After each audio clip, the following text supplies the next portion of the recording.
Le belle giornate di sole avute nell'ultimo weekend, incoraggiate anche dai flussi turistici delle giornate fa di autunno, non riescono a fermare la mancanza di visitatori e turisti nella nostra città e alla Valle dei Templi.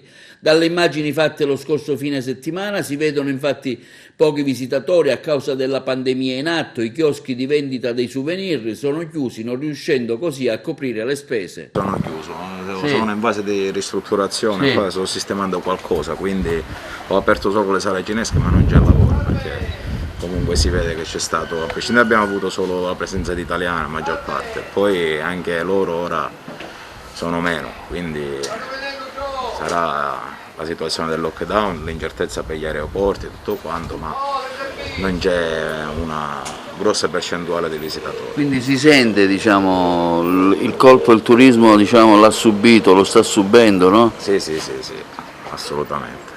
Ecco, ci sono aiuti da parte delle autorità regionali, nazionali? Finora almeno io per quanto ne sappia no, quindi l'inverno sarà incerto perché appunto non avendo avuto una buona stagione quest'anno l'inverno sarà molto più difficile, più duro.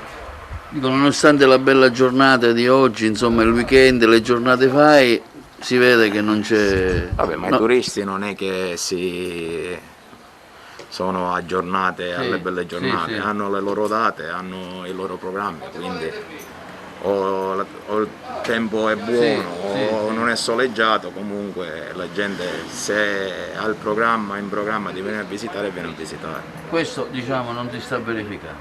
No.